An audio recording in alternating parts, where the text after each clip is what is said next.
থর, Zeus এবং Hercules এই তিনটি ক্যারেক্টারই মার্ভেলের সবথেকে শক্তিশালী গড, যার মধ্যে থর হলো একজন অ্যাসগার্ডিয়ান গড, অন্যদিকে জিউস এবং হারকিউলিস হলো একটি অলিম্পিয়ান গড। এবং যদি আমরা এই তিনটি গডের পাওয়ারের কথা বলে থাকি, তাহলে থরের পাওয়ার এবং এবিলিটিকে তো আমরা সবাই জানি। যেহেতু জিউস এবং হারকিউলিসকে মার্ভেল সিনেমাটিক ইউনিভার্সে এখনই ইন্ট্রোডিউস করেছে, এই জন্য আমরা এই দুটো গডের পাওয়ার এবং এবিলিটি সম্বন্ধে আমরা অতটাও ভালোভাবে জানি না। এই জন্য এটা বলা মুশকিল যে এই তিনটি গডের মধ্যে কে বেশি পরিমাণে শক্তিশালী বলে। বন্ধুরা, আজকের এই ভিডিওর মধ্যে আমরা থর, জিউস এবং হারকিউলিসের বিরুদ্ধে একটি ব্যাটল কম্পারিজন করব এবং আমরা ভালোভাবে জানার চেষ্টা করব এই তিনটি গডের মধ্যে কে বেশি পরিমাণে শক্তিশালী। বন্ধুরা, আজকের এই ভিডিওটা অনেকটাই বেশি পরিমাণে ইন্টারেস্টিং হতে চলেছে, তাই বন্ধুরা ভিডিওটাকে শেষ পর্যন্ত দেখতে ভুলবেন না। বন্ধুরা, ভিডিওটাকে শুরু করার আগে আমি আপনাদেরকে বলে দিই যে আপনারা যদি এই চ্যানেলে নতুন এসে থাকেন, তাহলে চ্যানেলটাকে সাবস্ক্রাইব করবেন এবং ভিডিওটা ভালো লাগলে লাইক করতেও ভুলবেন না। থর, জিউস এবং হারকিউলিসের মধ্যে আমরা দুটি কম্পারিজন করব ব্যাটেলের, যেটি হবে থর ভার্সেস জিউস এবং থর ভার্সেস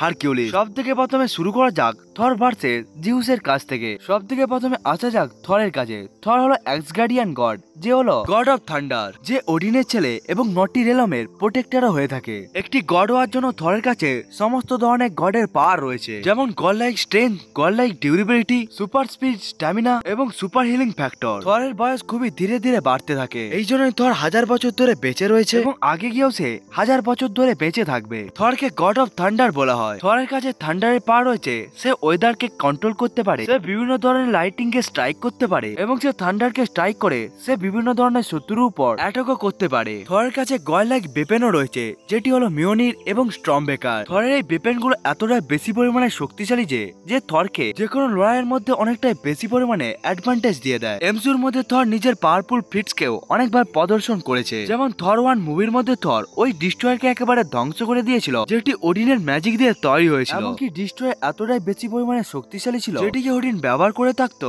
তার ওয়ালকে প্রোটেক্ট করার জন্য। থর নিজের মিওনিরকে ব্যবহার করে সোকোভিয়াতে লেগে থাকা থ্রাস্টারকেও একেবারে ধ্বংস করে দিয়েছিল, যার ফলে পুরো সোকোভিয়ায় একেবারে ধ্বংস হয়ে গিয়েছিল। কিন্তু এরপরেও থরের কিছুই হয়নি। এমনকি থরের ডিউরেবিলিটি এতটাই বেশি হয়ে থাকে যে অ্যাভেঞ্জার ইনফিনিটি ওয়ারের মধ্যে একটি নিউট্রন স্টারের পাওয়ারকেও একেবারে সহ্য করে নিতে পেরেছিল এবং সেই পাওয়ার থেকে সে একেবারে বেঁচেও গিয়েছিল। এমনকি থর র্যাগনরকের মধ্যে থর শার্টারকে হারিয়ে দিয়েছিল এবং সে হালকেও বরাবরে টক্কর দিতে পেরেছিল এবং গ্র্যান্ড মাস্টার যদি মাঝখানে আসতো, তাহলে থর অতি সহজে হালকেও হারিয়ে দিতে পারত। এমনকি অ্যাভেঞ্জার ইনফিনিটি ওয়ারের মধ্যে যখন সমস্ত অ্যাভেঞ্জার একেবারে হেরেই যাচ্ছিল, তখন থর ওই লড়াইয়ের মধ্যে এসে ওই লড়াইকে একেবারেই চেঞ্জ করে দিয়েছিল। এরপরে থর নিজের স্টর্মবেকারকে ব্যবহার করে ইনফিনিটি স্টোনের পাওয়ারকে একেবারে চিরে থ্যানোসের বুকে স্টর্মবেকারকেও একেবারে ঢুকিয়ে দিতে পেরেছিল। এগুলো তো ছিল মার্ভেল সিনেমাটিক ইউনিভার্সের কথা, কিন্তু মার্ভেল কমিকের মধ্যে থর এমসিইউ থরের থেকেও অনেকটা বেশি পরিমাণে শক্তিশালী ছিল। মার্ভেল কমিকের মধ্যে থর এবং হাল্কের সাথে অনেকবারই লড়াই হয়েছিল এবং সাল 2001-এ যখন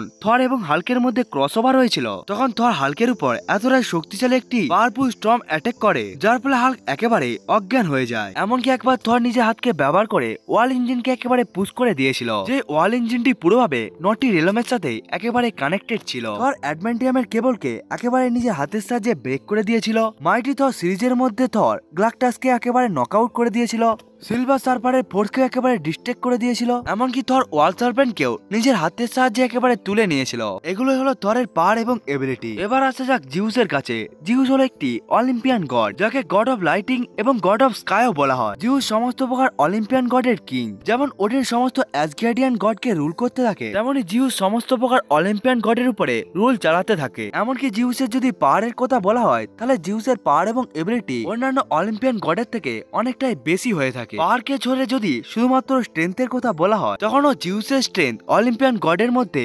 হারকিউলিসের পর সব থেকে বেশি হয়ে থাকে। শুধুমাত্র জিউসের ছেলে হারকিউলিসই রয়েছে স্ট্রেংথের দিকে জিউসের থেকে আগিয়ে রয়েছে। জিউসের ফিজিক্যাল স্ট্রেংথ তো এতটাই বেশি হয়ে থাকে যে নিজের স্ট্রেংথকে ব্যবহার করে একটি বড় মাউন্টেনকে একেবারে উঠিয়ে নিয়েছিল। মার্ভেল কমিকের মধ্যে জিউস এমন একটি পাওয়ারফুল গড, যে গ্যালাক্টাস এবং হাল্কের মতো পাওয়ারফুল ক্যারেক্টারকেও অতটাও বেশি পরিমাণে এফোর্ট না লাগিয়ে তাদেরকে হারিয়ে দিয়েছিল এবং যে গ্যালাক্টাস নিজের কসমিক পাওয়ারকে ব্যবহার করে সবকিছুই করতে পারে, সেই গ্যালাক্টাসের কসমিক পাওয়ারেরও কোনো ধরনের প্রভাব পড়েনি জিউসের উপরে। এবং যেহেতু জিউসও থরের মতো একটি গড, এই জন্য তার কাছেও গড লাইক পাওয়ার রয়েছে, যেমন god like strength, durability, super speed, god like stamina এবং ইনহ্যান্স হিলিং ফ্যাক্টর। জিউস হলো লাইটিং এর গড, যে বিভিন্ন ধরনের লাইটিং একেবারে তৈরি করতে পারে এবং সে পাওয়ারফুল লাইটিং অ্যাটাককেও প্রডিউস করতে পারে। এসব ছাড়াও জিউস ফ্লাই করতে পারে, পাওয়ারফুল থান্ডার অ্যাটাককেও ব্যবহার করতে পারে, ওয়েদারকে কন্ট্রোল এবং ম্যানিপুলেট করতে পারে, বিভিন্ন ধরনের ম্যাজিককেও ব্যবহার করতে জানে, ইউনিভার্সের সমস্ত ল্যাঙ্গুয়েজকে বলতে এবং বুঝতে পারে, ব্যাটেলের মধ্যে হ্যান্ড টু হ্যান্ড ব্যাটেল করতে পারে এবং সে নিজের টেলিপোর্টেশন এবিলিটির সাহায্যে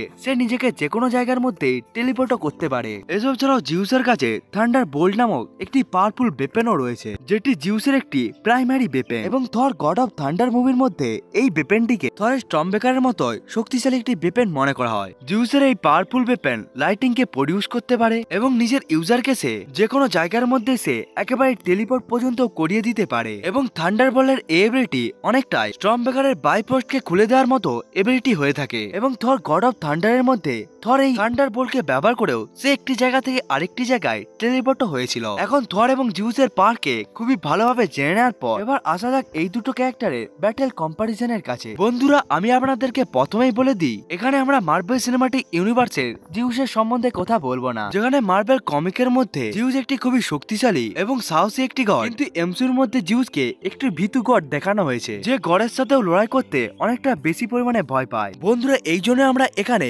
মার্বেল কমিকের জিউসের সম্বন্ধেই কথা বলবো। মার্বেল কমিকের মধ্যে জিউসকে অলফাদার ওডিনের মতো শক্তিশালী গড মনে করা হতো এবং জিউসের পাওয়ারও প্রায় ওডিনের পাওয়ারের মতো সমান হয়ে থাকে। এমনকি কমিকের মধ্যে একবার ওডিন এবং জিউসের মধ্যে লড়াইও হয়েছিল, যে লড়াইয়ের কোনো তো উইনার ছিল না, কিন্তু ওই লড়াইয়ের জন্য পুরো পৃথিবী একেবারে কাঁপতে শুরু করে দেয়। এমনকি কমিকের মধ্যে শুধুমাত্র জিউস ওডিনের সাথেই লড়াই করেনি, এমনকি জিউস থরের সাথেও লড়াই করেছিল। এমনকি কমিকের মধ্যে জিউস থরকে অনেকটাই খারাপ ভাবে হারিয়েছিল। এখান থেকে বোঝা যায় অলিম্পিয়ান গড জিউস কতটা বেশি পরিমাণে শক্তিশালী হয়ে থাকে। এই জন্যই থর এবং জিউসের মধ্যে যদি লড়াই হয় তখন ওই লড়াইকে জিউস জিতে যেতে পারে, কারণ মার্বেল কমিকের মধ্যে জিউস একটি খুবই শক্তিশালী একটি ক্যারেক্টার। এবার থর এবং জিউসের ব্যাটল কম্পারিজনকে করার পর এবার আসা যাক থর ভার্সেস হারকিউলিসের কাছে। যেমনটা আমরা থরের পাওয়ারকে আগেই জানতে পেরে গিয়েছি, এই জন্য সোজা আসা যাক হারকিউলিসের পাওয়ার এবং এবিলিটির কাছে। হারকিউলিস অলিম্পিয়ান গড জিউসের ছেলে, এমনকি হারকিউলিস হলো গড অফ স্ট্রেংথ এবং হারকিউলিসের নাম মার্বেল ইউনিভার্সের মধ্যে